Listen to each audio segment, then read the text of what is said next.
I had just shut off the engine, the smell of gasoline and oil still lingering on my hands and sleeves after a long day at the shop. With just one click of the remote, the garage door began to lift, revealing my spiritual child that I had spent nearly 2 years transforming from a pile of rusted metal into a perfect machine. The sunlight streamed in, glinting off the chrome trim and the deep, lustrous paint that seemed to absorb light like a black hole. Then suddenly, a piercing scream cut through the air. "That man just stole my car. Call 911 now." Beverly Lang, my neighbor and homeowner association president, came charging across the lawn, phone pressed to her ear, mouth spewing accusations. While I still stood on my driveway, keys in hand. The sound of police sirens was already echoing from the end of the street. In just a few minutes, I would be treated like a thief for my property. My name is Ethan Miller, and I am 32 years old. 6 months ago, I quit my job as an aerospace engineer to open a classic car restoration shop right here in my garage. The centerpiece was a 1968 Shelby GT 500 Eleanor that I had inherited from my father, a former street racing mechanic who passed away when I was 15. Dad had started restoring this beauty, but never got to finish it. For me, completing this car was not just about horsepower and chrome, it was about connecting with the old man's memory, finishing what he started. Every bolt I turned, every panel I straightened, felt like having a conversation with him across the years. Beverly Lang was the kind of woman who made homeowner associations infamous. At 45, she sported a perfectly maintained blonde bob and carried her phone like a divine weapon. As both the homeowner association president and a luxury car broker, she had appointed herself the neighborhood's unofficial quality control manager. Her favorite pastimes included measuring grass height with a ruler and making my life miserable over what she called commercial activity in a residential zone. The woman had the supernatural ability to appear whenever I started Shelby's engine, clipboard in hand, and righteous indignation on her face. "Officers, thank God you are here." Beverly practically threw herself at the first cop who stepped out of his cruiser. She was waving what looked like an official document, her voice pitched at that special frequency that could shatter wine glasses. "This man has stolen my car. I have the paperwork right here, the bill of sale from my client in Nevada. That is it. 1968 Shelby GT 500. The way she looked at my car was not a casual concern. Her eyes held possessive hunger, usually reserved for something desperately wanted but unattainable. What was stranger was how she rattled off the car's specifications with the precision of someone who had done their homework, maybe too well. Officer Rodriguez, a stocky guy with tired eyes, approached me with the universal expression of someone dealing with suburban drama instead of actual crime. "Sir, do you mind if we take a look at your documentation for this vehicle?" His partner was already photographing the Shelby, while Beverly provided running commentary about serial numbers and engine specifications that frankly impressed me with their accuracy. I handed over my registration, title, and insurance papers, all clearly showing my name and address. But Beverly was ready, producing what she claimed was a bill of sale showing Robert Mitchell from Las Vegas had purchased this exact car from her last week for $75,000. "Mr. Miller," Officer Rodriguez said after examining both documents, "this is unusual. The lady has paperwork showing she sold this car, but your documents show continuous ownership. Can you prove this vehicle has been in your possession for an extended period?" I smiled, because if Beverly wanted to play this game, I was ready to play by my own rules. What she did not know was that my father had been paranoid about car theft back in his racing days, and this Shelby had more hidden surprises than she could imagine. "Officer, I have got progress photos, restoration videos, and a complete build log going back 22 months, but more importantly, if you pop the hood, you will find something interesting carved into the engine block." As we walked toward the car, I caught Beverly shooting a glance toward the sky, following her gaze to what looked like a small drone hovering near the tree line behind my house. Strange, since none of my neighbors were tech hobbyists. Beverly quickly looked away when she noticed me watching, but something about that moment felt off. During our argument, she had made an odd comment. "Harold always said, cars like this are incredibly valuable." I had no idea who Harold was, but the way she said it suggested this was not just about neighborhood rules or money. There was something bigger going on here, something that made Beverly confident enough to call the police on a lie and expect to win. The officer lifted the hood, and there it was, D. Miller 1995 etched into the engine block in my father's careful handwriting along with our old address. Beverly's face went through several interesting color changes as she tried to explain how her Nevada client could have purchased a car with someone else's name permanently carved into the engine. Well, perhaps there has been some confusion, she stammered, but her voice had lost that earlier confidence.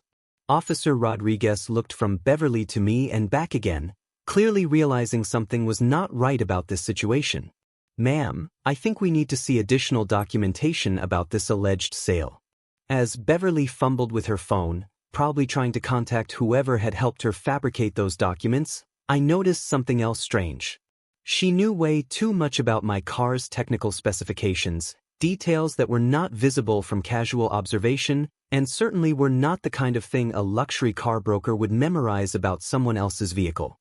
She had mentioned the 428 Cobra jet engine, the specific gear ratio, even the custom exhaust system I had installed last month. Either she had been studying my car very carefully for a very long time, or someone had been feeding her information. Officer Rodriguez closed his notepad and looked at Beverly with the expression of someone who had realized they had been called out on a domestic dispute about to become complicated. Ma'am, I need you to come to the station and clarify some details about this alleged transaction. Mr. Miller, we may need additional documentation, but for now, this appears to be your vehicle. Beverly's face flushed red as she realized her plan had collapsed spectacularly. But as the officers prepared to leave, she played one final card.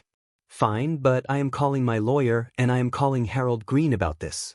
We will see how confident Mr. Miller feels when he is dealing with people who understand how these things work. The police left with Beverly's promise to sort out her documentation issues, but I stood in my driveway long after the patrol cars disappeared, staring at that drone still hovering in the distance. Something about this whole situation felt orchestrated, like Beverly had been expecting this confrontation and prepared for it. But she had also seemed genuinely surprised when her plan fell apart, which made me wonder if she was working with someone who had not prepared her well enough. If Beverly Lang thought she could intimidate me into giving up my father's car, she was about to learn that the Miller family does not back down from a fight, especially when we are holding all the cards. The next morning, I called Emily before my coffee had even finished brewing. My sister had always been the practical one in the family, which is probably why she chose law school while I was busy getting grease under my fingernails. At 28, Emily was finishing her final year as a law clerk at Patterson and Associates, and while she had always been skeptical of what she called my expensive hobby, yesterday's events had shifted her perspective. Then what Beverly did yesterday was completely insane, she said without preamble when she picked up. I have been thinking about it all night. Normal people do not just call the police with fake paperwork, unless they are either completely delusional or they are playing a much bigger game. That was when I made what most people would consider a counterintuitive decision. Instead of fighting to keep the Shelby in my garage where Beverly could continue harassing me, I decided to let it be temporarily impounded at the city's vehicle storage facility. Emily thought I had lost my mind until I explained the logic. Look, Emily, if she wants to play games with fake paperwork and mysterious phone calls to this Harold person, then I am going to let her think she is winning while I figure out what is going on. What I did not tell the police was that the Shelby had a backup GPS system that Dad had installed back in his racing days, hidden deep in the engine compartment and designed to be undetectable to casual inspection. Before they towed it away, I also managed to slip a second GPS tracker under the rear bumper, small enough to look like part of the original hardware. With the car safely stored in an official facility with round-the-clock security, I started doing what any good engineer does when faced with a complex problem.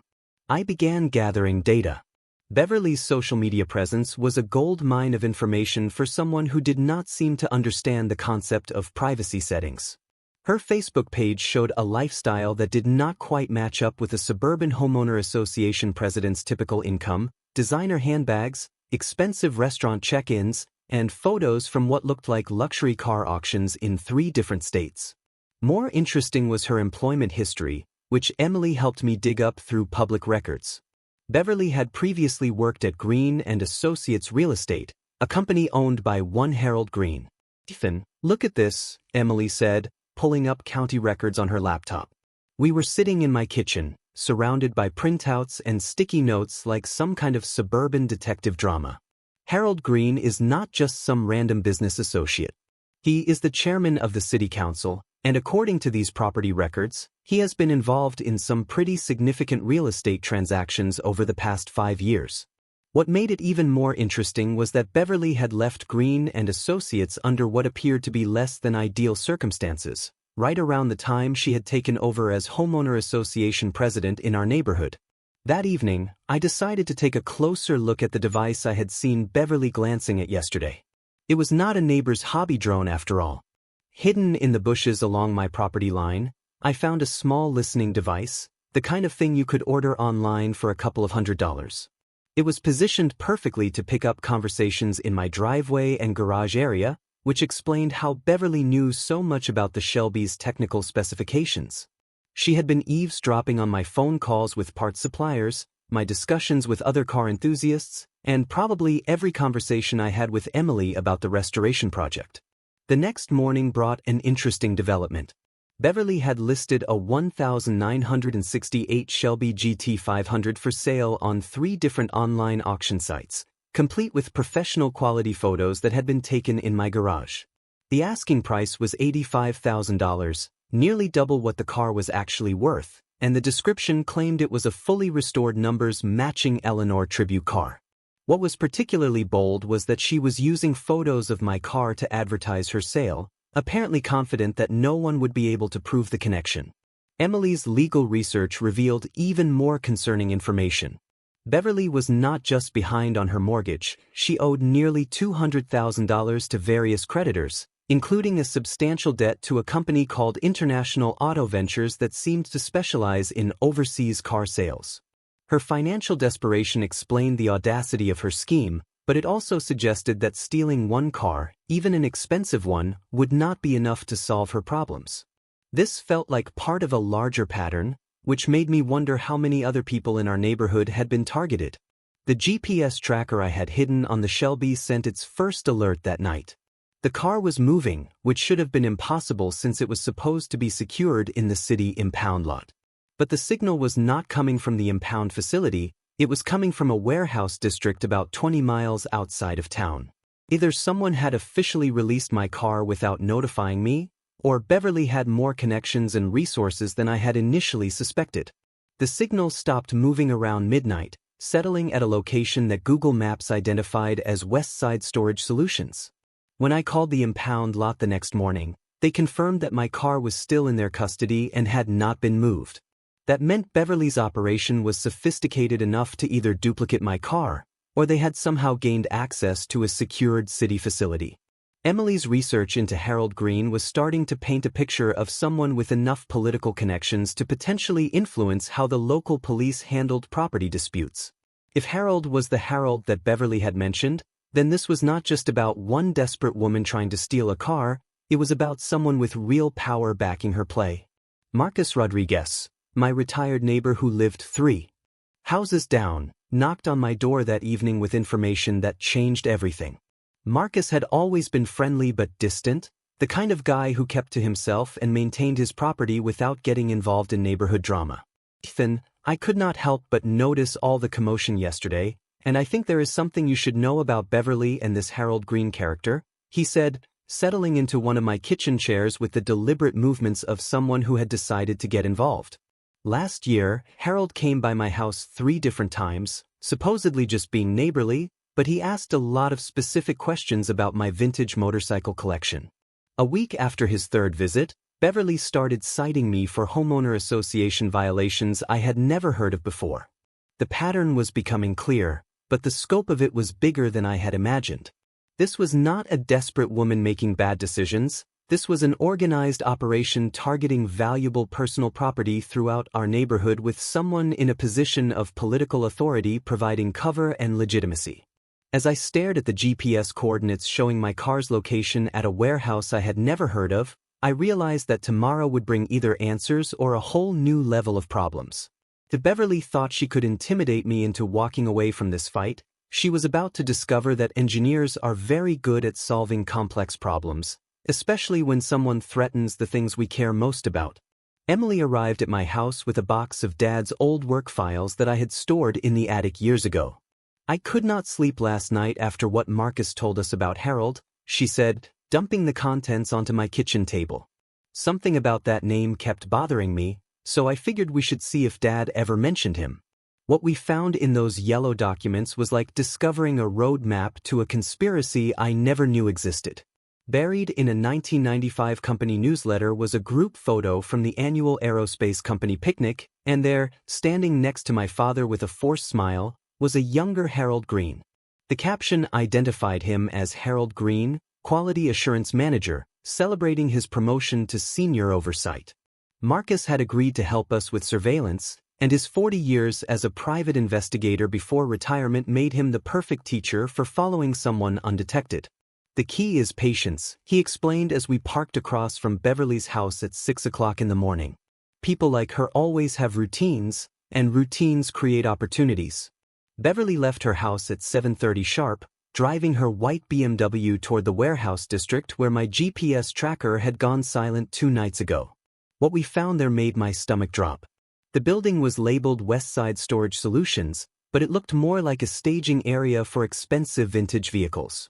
Through the chain-link fence, we could see at least a dozen classic cars in various stages of preparation for transport. A 1967 Mustang that looked suspiciously like one I had seen in Mrs. Patterson's garage. A vintage Harley-Davidson that matched Marcus' description of his missing bike. And in the far corner, covered by a tarp but unmistakably familiar in its proportions, was my Shelby. "This is not just about your car," Marcus said quietly, taking photos with a telephoto lens. "This is a systematic operation targeting the entire neighborhood's most valuable possessions." The scope of what we were looking at suggested resources and organization far beyond what Beverly could manage alone. Emily's research into Harold's business activities revealed disturbing patterns.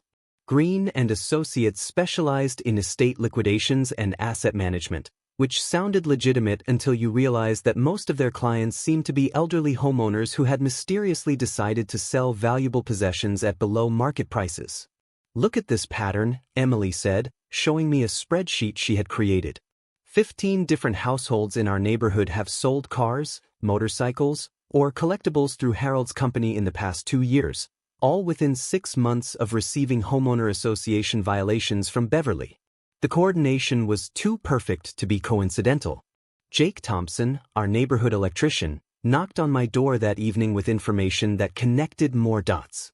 "Ethan, I have been thinking about what you told me yesterday, and I remembered something weird," he said, clearly agitated. "Last month, Beverly asked me to install some security upgrades around the neighborhood common areas, but when I looked at the equipment she wanted me to use, it was not standard security cameras, it was professional-grade surveillance stuff. Jake had refused the job, but he had kept the equipment specifications, which Emily immediately recognized as monitoring devices capable of tracking vehicles and recording conversations from significant distances. Mrs. Patterson called me that afternoon with news that made everything click into place. The 85-year-old widow had been fighting homeowner association violations for months over her improperly stored vintage piano, which had belonged to her late husband. "But here is the strange part, dear," she said in her shaky voice. "Harold Green came by my house 3 times last month, asking very detailed questions about that piano. He knew it was a 1924 Steinway Model M. He knew about the custom modifications my husband had made, and he even asked about the original purchase documentation. How could he possibly know all that unless he had been researching it? The pattern was becoming undeniable. Harold would research valuable items, Beverly would create homeowner association pressure, and then Harold's company would swoop in with convenient solutions. Emily's legal research had uncovered the most damning evidence. Yet Beverly's debts were not just personal financial problems, they were structured through a complex web of loans and business partnerships that all traced back to Harold Green's various companies. "She is not just working for him," Emily explained, showing me corporate filings that revealed Beverly as a minority partner in 3 different businesses owned by Harold. "She is financially dependent on him, which means she cannot stop even if she wanted to. Bank records showed that Beverly had been making regular payments to something called International Auto Ventures for the past 18 months. The GPS tracker on my Shelby activated again that night, but this time the signal was heading toward the shipping district near the port, specifically to a facility that handled overseas container shipments.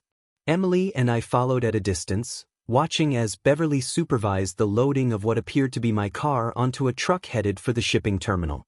"We need to call Agent Rebecca Taylor at Customs Enforcement," Emily said, dialing a number she had researched earlier.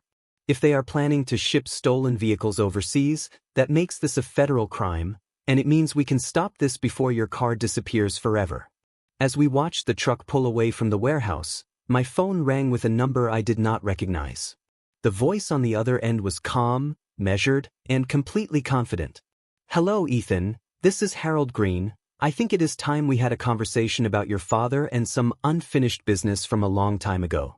The line went dead, but the message was clear. This was not just about my car anymore. This was about something that had started 30 years ago, and Harold Green had been planning this confrontation for longer than I had ever imagined. Harold's phone call had rattled me more than I wanted to admit, but it also confirmed what I had started to suspect after finding that old company photo. This was not just about stealing cars. This was personal, and it had been personal for 30 years. I spent the rest of the night going through every document in Dad's files, looking for any mention of Harold Green or anything that might explain why a city council chairman would hold a grudge against a dead man for 3 decades. What I found in a manila envelope marked Insurance Claims 1995 made my blood run cold. There were copies of safety reports that Dad had filed about faulty aircraft components, all of them flagged for review by the Quality Assurance Department, all of them signed off on by Harold Green. Emily arrived before dawn with Agent Rebecca Taylor, a sharp-eyed customs enforcement officer who looked like she would rather be chasing drug smugglers than dealing with suburban car theft. "Mr. Miller, your sister has briefed me on the situation, and I have to tell you that what you are describing fits a pattern we have been tracking for the past 6 months," Agent Taylor said, spreading photos across my kitchen table. "We have identified at least 3 similar operations in different states, all involving local officials who use their positions to identify and acquire valuable personal property for overseas sale." The photos showed shipping containers, warehouse facilities, and documentation that looked disturbingly similar to what we had observed with Beverly's operation. The GPS tracker I had hidden on the Shelby was sending signals from the port facility, but Agent Taylor explained that we could not simply raid the location without proper warrants and coordination with multiple agencies. "The problem is that Harold Green has enough political connections to make any evidence we gather inadmissible if we do not follow proper procedures," she said. "But there is another approach. If we can document the actual transfer of stolen property and catch them in the act of international shipping, we can build a case that even his lawyers cannot dismiss." The plan was simple in concept but terrifying in execution. We would let them think they were succeeding while gathering evidence of their crimes. As we sat in my garage, surrounded by the tools and parts that had been meant for the Shelby's restoration, I found myself thinking about Dad and the conversations we had never gotten to have. Emily must have sensed my mood, because she sat down next to me on the workbench where Dad used to teach me about engines. "You know, I never understood why you spent so much time on that car," she said quietly, "but watching you fight for it these past few days, I am starting to realize it is not really about the car at all, is it?" She was right, of course. The Shelby represented the last tangible connection I had to Dad, but more than that, it represented his values, the belief that some things are worth fighting for, that craftsmanship and integrity matter, and that you do not let bullies take what does not belong to you. Agent Taylor's phone buzzed with an update from the Port Authority. "Your car is scheduled to be loaded onto a container ship bound for Dubai tomorrow morning at 6 o'clock, she said. "We have coordinated with international customs, but we need to catch them placing stolen property into international commerce. That means we wait until the last possible moment." The next 12 hours felt like the longest night of my life. Beverly had gone silent on social media, which probably meant she knew we were watching. Harold had not called back, but somehow his silence felt more threatening than any confrontation would have been. Marcus joined us for the overnight surveillance, bringing coffee and the kind of professional-grade equipment that made me grateful for his friendship. "I have been thinking about this Harold character," he said as we settled in for a long night of watching the shipping facility through telephoto lenses. 40 years as a private investigator taught me that people like him do not usually start with elaborate criminal schemes. They start small with little abuses of power and gradually work their way up to bigger crimes. Your father probably was not his first victim, and you are not going to be his last. The thought was sobering, but it also made me more determined to see this through to the end. At 3 o'clock in the morning, Beverly's BMW pulled into the shipping facility, followed by a truck carrying what appeared to be my Shelby.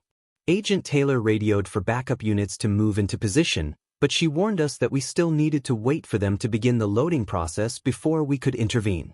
The difference between conspiracy and committing international trafficking comes down to those few minutes when they are physically placing the stolen property into the shipping container, she explained.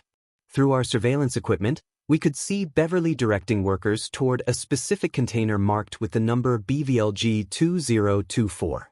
But just as the workers began positioning the car lift near the container, my phone rang again. Harold's voice was calm as ever, but there was something different this time. Something that sounded almost like satisfaction. "I hope you are enjoying the show, Ethan, but before this goes any further, I think you should know that your father was not the hero you think he was. Those safety reports he filed, they were not about protecting people, they were about covering up his own mistakes, and when the Federal Aviation Administration started asking questions, he was planning to disappear with a very large settlement and leave you and your mother to face the consequences." I felt the world tilt under my feet. Dad's final weeks had been stressful, I remembered that much, but I had always assumed it was because of work pressure, not because he was involved in some kind of cover-up.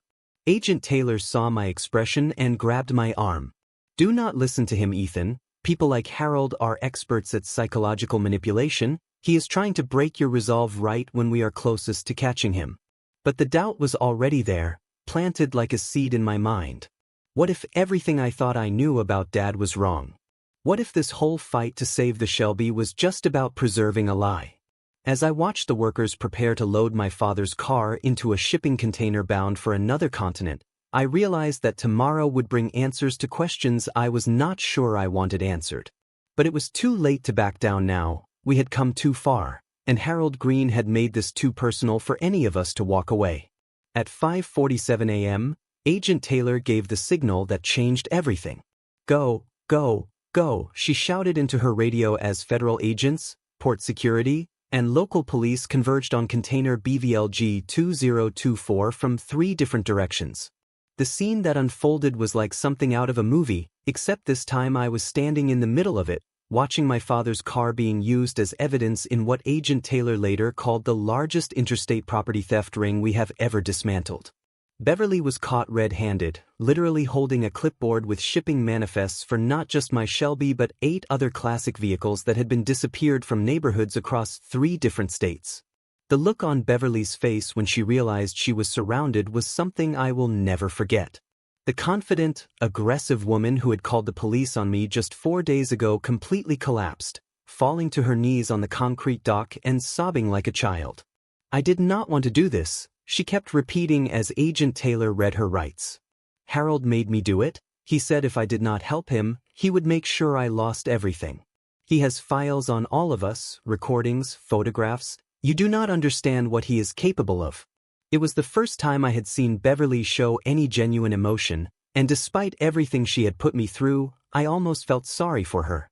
Inside the container, we found not just stolen vehicles but a carefully organized operation that revealed the true scope of Harold's criminal enterprise. Mrs. Patterson's 1924 Steinway piano was there, wrapped in protective padding and labeled for shipment to a collector in Germany. Marcus Vintage Harley-Davidson was crated and ready for transport to Japan. Jake Thompson's father's collection of rare pocket watches was documented and cataloged like items in a museum.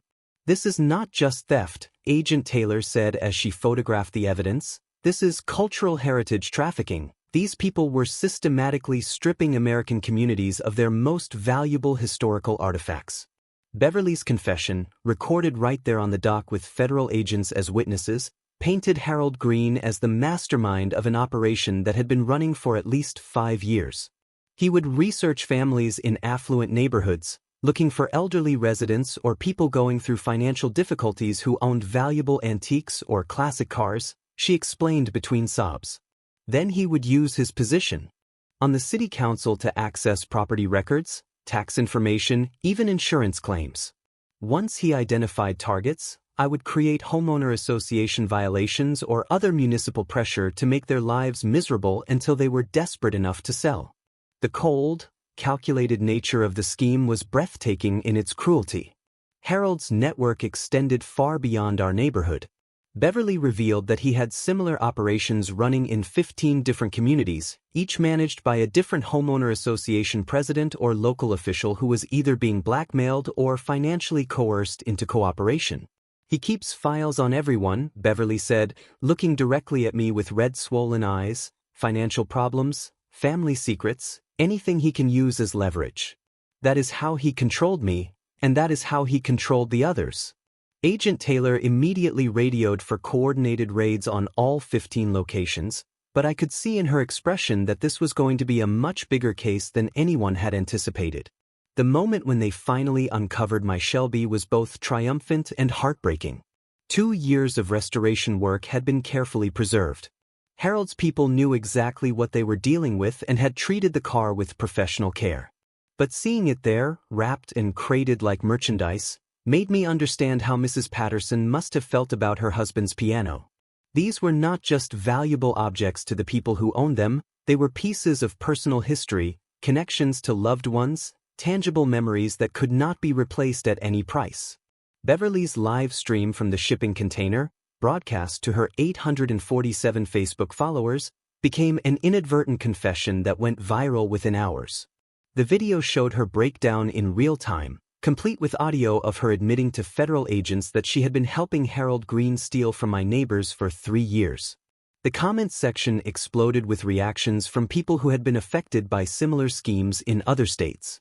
"This happened to my grandmother in Phoenix," one person wrote. "She lost her husband's vintage guitar collection to someone just like this Harold Green."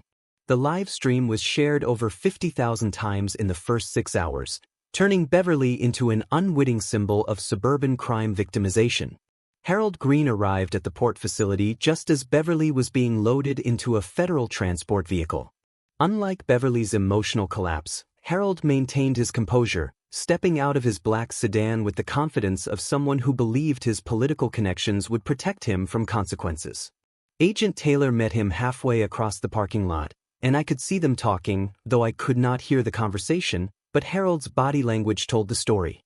His shoulders sagged as Agent Taylor showed him photographs from inside the container, and his lawyer's confident expression disappeared when she handed him a federal warrant for his arrest. "Mr. Miller," Agent Taylor called me over as Harold was being processed. "Mr. Green has requested to speak with you privately before he is transported. You are under no obligation to agree to this, but he claims he has information about your father that you will want to hear." Standing face to face with Harold Green for the first time, I was struck by how ordinary he looked. This man who had terrorized my neighborhood and destroyed so many families' treasured possessions looked like any other 60-year-old businessman in an expensive suit. But when he looked at me, his eyes held something that made my skin crawl. "Your father discovered something about me 30 years ago that could have destroyed my career," Harold said, his voice steady despite the handcuffs. "But before he could expose me, he died in that convenient racing accident. And do you know what I found when I went through his personal effects afterward? Evidence that he was not planning to be a hero at all. He was planning to blackmail me just like I have been blackmailing others all these years." Harold smiled, and it was the coldest expression I had ever seen on a human face. "The apple does not fall far from the tree, Ethan. Your father was just like me, only he got caught before he could profit from it." Harold's accusation hit me like a physical blow. But before I could respond, Agent Taylor stepped between us with an expression that suggested she had heard enough lies for one morning. "Mr. Green, you have the right to remain silent, and I strongly suggest you exercise that right," she said firmly. "Anything you say here can and will be used against you in federal court."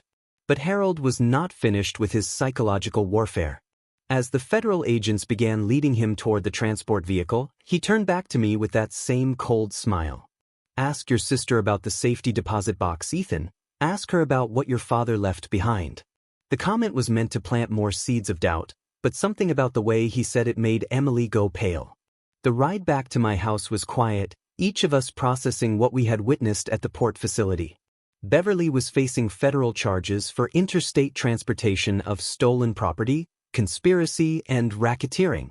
Harold's arrest had triggered coordinated raids in 15 different cities, and Agent Taylor estimated that the total value of recovered stolen property would exceed $50 million. But despite the victory, Harold's final words about Dad kept echoing in my mind.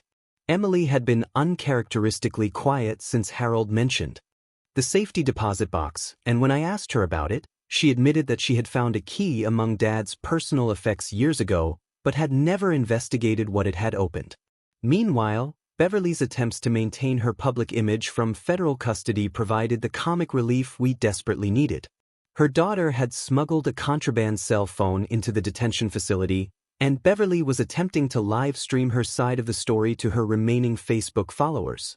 The connection was terrible, the video kept cutting out, and the audio made her sound like a malfunctioning robot. My dear friends, I want you to know that I am completely innocent. Harold Green is the real beast and criminal mastermind. The comments section was merciless. Lady, you confessed on live television this morning, wrote one viewer. Karen EXE has stopped working, posted another. The technical difficulties reached their peak when Beverly tried to hold up a handwritten sign reading Harold equals mastermind, but the frame rate was so bad that it looked like she was frantically waving a piece of paper while making incoherent sounds. The entertainment value of Beverly's failed live stream was interrupted by Agent Taylor's call with updates from the coordinated raids. Ethan, what we found in Harold's offices is going to blow this case wide open, she said, her voice containing a mixture of satisfaction and amazement. He kept detailed records of everything: victim profiles, financial analysis, psychological assessments, and even recordings of private conversations. This man documented his crimes like he was writing a how-to manual for organized theft. More importantly, for my peace of mind, they had found Harold's insurance files, the blackmail material he had used to control his network of accomplices. Emily returned from the bank that afternoon with a manila envelope that contained the contents of Dad's safety deposit box, and what we found inside changed everything I thought I knew about the past month. There were indeed safety reports that Dad had filed about Harold's negligent approval of faulty aircraft components, but there was also something else, a complete audio recording of Harold threatening Dad's life if he did not withdraw his reports to the Federal Aviation Administration. If you think you can destroy my career with your self-righteous whistleblowing, you are making a very dangerous mistake. Harold's voice was clear and unmistakable on the 30-year-old cassette tape. Accidents happen to people who do not know when to keep their mouth shut. The recording was accompanied by a letter that Dad had written but never sent, addressed to the Federal Bureau of Investigation and detailing Harold's pattern of corruption and intimidation. If something happens to me, the letter read, I want my family to know that I tried to do the right thing even when it became dangerous. The final paragraph made my throat tighten. I am not planning to disappear or abandon my family, as Harold has threatened to claim if I die under suspicious circumstances. I am planning to use the evidence I have gathered to ensure that my son grows up in a world where people like Harold Green face consequences for their actions. Dad had not been planning to blackmail Harold, he had been planning to bring him to justice just like we were doing now. Harold's lawyer arrived at the federal building just as Beverly's live stream reached its comedic peak. She had convinced someone to help her get a better internet connection, but now the audio was crystal clear while the video showed her in what appeared to be a detention facility bathroom. I need everyone to understand that Harold Green has been manipulating all of us, she shouted at the phone camera while fluorescent lighting flickered overhead. He has files on everyone in the neighborhood. He knows about your affairs, your debts, your secrets. The live chat exploded with responses ranging from concern to mockery. Ma'am, this is a Wendy's, someone commented, which somehow got over 500 likes. Beverly's attempt to expose Harold's blackmail operation turned into an inadvertent comedy show when she accidentally switched to the front-facing camera and spent 30 seconds talking to her confused reflection. Agent Taylor called us to the federal building for Harold's formal interrogation where his composed facade finally began to crack. Faced with the audio recording from Dad's safety deposit box, Harold's lawyer immediately began negotiations for a plea agreement. My client is prepared to provide full cooperation with federal authorities in exchange for consideration in sentencing, the lawyer announced. But Harold himself looked like a man who had just realized that 30 years of careful planning had been undone by evidence he had never known existed. "How long have you had that recording?" he asked me directly, ignoring his lawyer's advice to remain silent. "Since the day my father died," I replied, which was not technically true, but felt emotionally accurate. "He knew exactly what kind of person you were, and he made sure the truth would eventually come out." Harold's composure finally shattered completely. The man who had terrorized 15 neighborhoods, stolen millions of dollars in personal property, and destroyed countless families' treasured memories, broke down crying in a federal interrogation room. "I never meant for anyone to get hurt," he sobbed, which was probably the first honest thing he had said in decades. "It started small, just a few items here and there, people who would not miss them. But then it became easier and more profitable and I could not." So, Beverly's live stream reached its absolute peak of unintentional comedy when she apparently tried to end the broadcast but accidentally started a new one instead. This time she was clearly in a different location, possibly a holding cell, and she was talking to someone off camera who was a federal agent. "What do you mean I cannot get bail?" she was saying, apparently unaware that hundreds of people were watching. "I cooperated, I told you everything about Harold, I even gave you the spreadsheets." The agent's patient voice could be heard explaining that interstate trafficking charges typically do not qualify for bail, but Beverly kept interrupting with increasingly desperate arguments. "But I have a dentist appointment on Thursday, and my book club meets on Friday, you cannot just keep me here indefinitely." The comment section was having a field day. "Karen wants to speak to the federal manager," read one particularly popular comment. As we left the federal building that evening, I felt something I had not experienced since this whole ordeal began: genuine peace. Harold Green was facing federal charges that would likely result in a life sentence. Beverly would serve significant prison time, but had avoided the worst penalties through her cooperation. Most importantly, Dad's reputation was not only intact but enhanced. He had died trying to stop the very crimes that had just been exposed 30 years later. The Shelby was mine again, legally and morally, and Harold's network of corruption had been dismantled across 3 states. But the real victory was simpler than all of that. Truth had finally won over lies, and justice had proven that it is never too late to arrive. 1 year later, I stood in my garage on a crisp Saturday morning, watching sunlight stream through the open door and dance across Eleanor's pristine chrome. The past 12 months had brought changes I never could have imagined. When Beverly first called the police on me for stealing my car, the federal case against Harold Green had concluded with a life sentence without the possibility of parole, making him one of the oldest defendants ever convicted under the federal racketeering statutes. Beverly had received 7 years in federal prison, but would likely serve less with good behavior and continued cooperation. More importantly, the victims of their scheme had recovered property worth over $47 million, and 15 different communities had dismantled their corrupt homeowner association systems in favor of transparent, democratically elected neighborhood councils. Emily had passed the bar exam and immediately opened her practice specializing in property rights and elder abuse cases. Her first major client was Mrs. Patterson, who had successfully sued Harold's estate for emotional distress and had used the settlement to establish a foundation that helped elderly victims of financial fraud. "I never thought I would say this," Emily told me while reviewing case files at my kitchen table, "but watching you fight for that car taught me something important about what matters. It is not about the money or the objects themselves, it is about standing up to people who think they can take whatever they want just because they have power." Her practice was booming, mostly through referrals from other victims of similar schemes that had been exposed after Harold's arrest. Marcus Rodriguez had been elected as the first president of our new neighborhood council, a position he approached with the methodical thoroughness of a career investigator. His first official act was to establish a property protection protocol that required any complaints about residents' personal belongings to be reviewed by a 3-person committee and to include a mandatory cooling-off period before any action could be taken. The goal is to make sure that nobody can ever again use bureaucratic pressure to target their neighbors, He explained during a community meeting that drew over 200 residents from surrounding neighborhoods. Marcus had also started a small consulting business helping other communities reform their homeowner association systems.